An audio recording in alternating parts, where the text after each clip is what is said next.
Assalamualaikum warahmatullahi wabarakatuh. Balik lagi bersama saya Rini Oktavianingsi. Pada kali ini kita akan membahas analisis regresi. Nantinya kita akan membahas arti, pengertian, tujuan, bahkan sampai rumus dan tahap pengerjaan analisis regresi itu.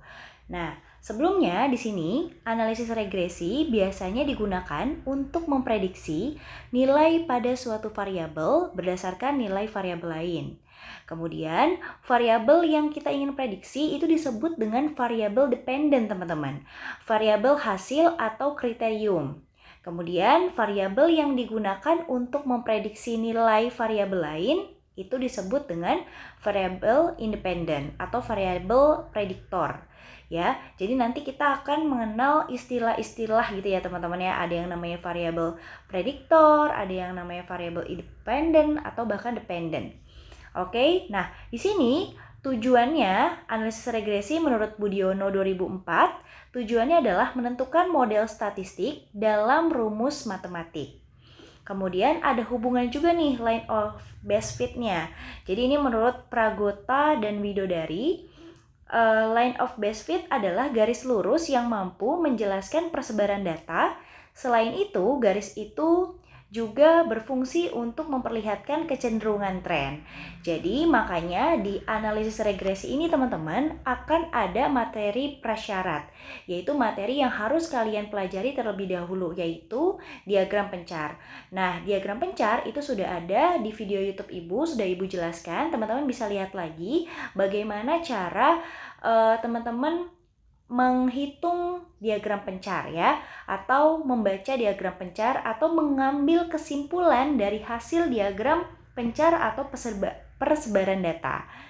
Nah, kemudian garis regresi itu adalah garis yang dapat dipakai untuk memprediksi nilai Y apabila diketahui X tertentu. Jadi yang namanya memprediksi berarti hasilnya belum terlalu signifikan ya, belum terlalu akurat, namanya memprediksi. Jadi hasilnya mendekati biasanya teman-teman gitu ya.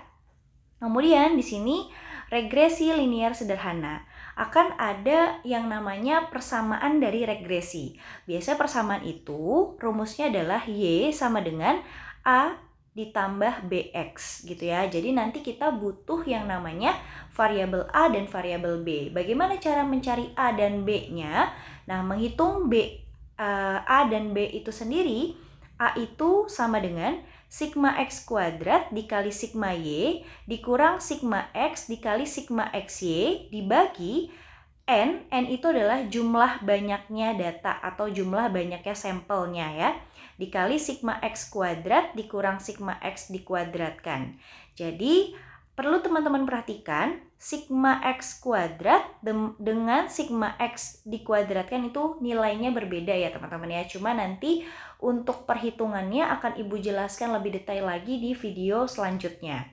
Kemudian untuk mencari nilai B itu adalah N dikali sigma XY dikurang sigma X dikali sigma Y dibagi N dikali sigma X kuadrat dikurang sigma X dikuadratkan.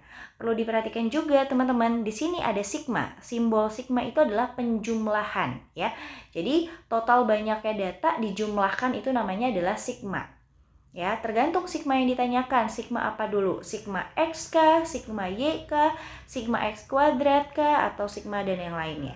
Oke, kurang lebih itu dari penjelasan terlebih dahulu analisis regresi itu apa. Semoga teman-teman dapat dipahami ya perbedaan dari analisis korelasi dengan analisis regresi. Oke, kita langsung aja masuk ke contoh soal yang pertama.